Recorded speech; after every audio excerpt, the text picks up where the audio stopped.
Okay, any payments flow which is manual, cash centric, Mastercard's goal is to convert that onto a digital platform.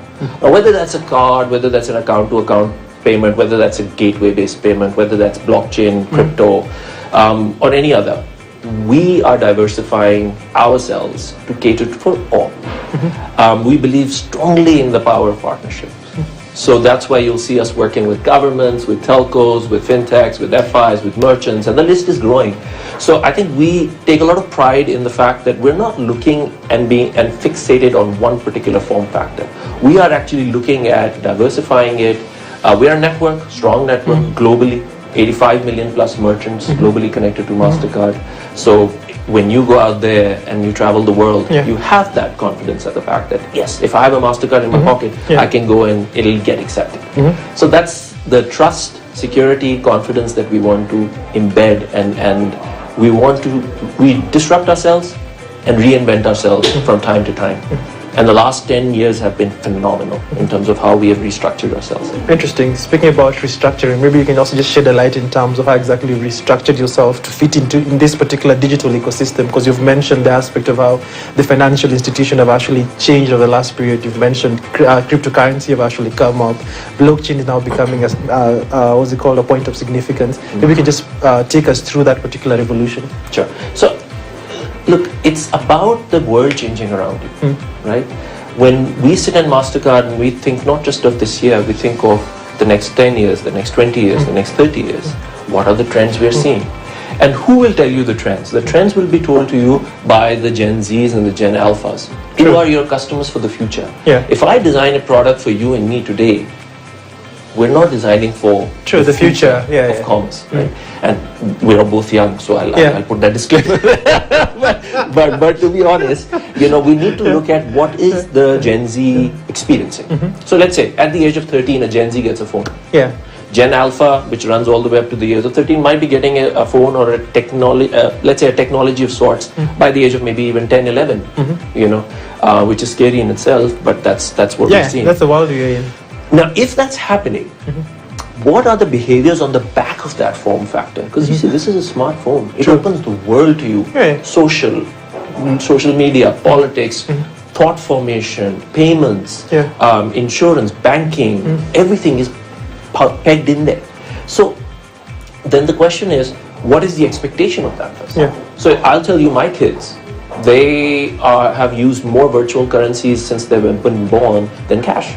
Because they play games like Fortnite and Pokemon Go and all of these, and they have their own virtual currencies. So you think, okay, if that's the case, then they will be very easily adopting cryptos, virtual currencies, blockchain. They will not have the hang-ups or the fears that perhaps we have, out of just really being cautious. We're very cautious about new technologies, right? We're used to the physical money or maybe just the banking system, Correct. So I think that's where we get our inspiration from. And then we say, okay, let's start planning. For example, AI is the next big thing.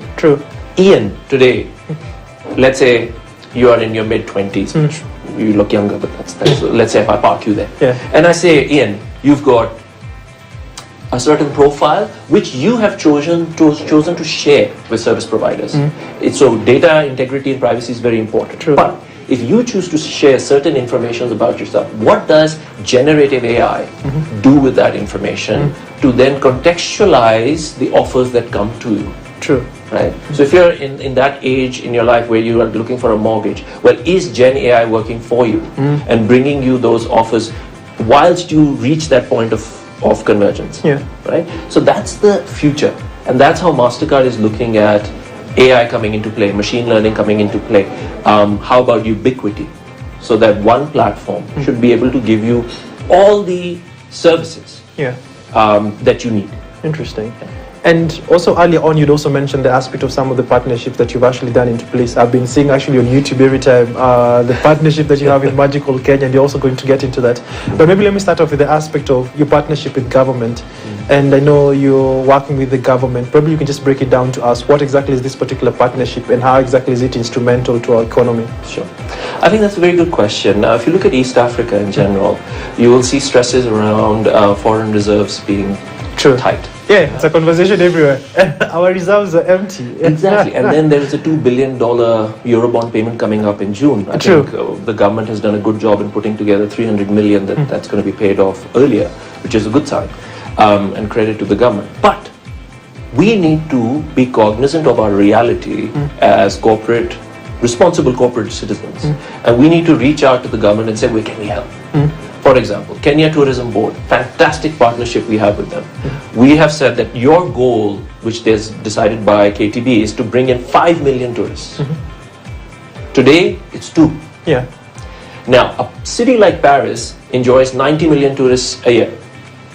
Ian, you tell me, the kind of natural power, beauty, landscapes, things you can do in Kenya that Kenya holds versus Paris. Versus Paris.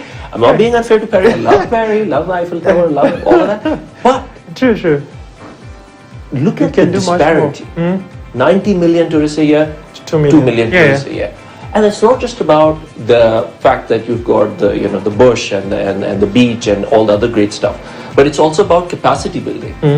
So Mastercard has really understood that well, and that's why we entered into a partnership with Kenya Tourism Board, and we said, okay, how do we create enough noise in the right corridors to attract that tourist to move from maybe a European destination and come to a beautiful weather, lovely nature in Kenya. Enjoy the culture, enjoy the history, and enjoy the wildlife.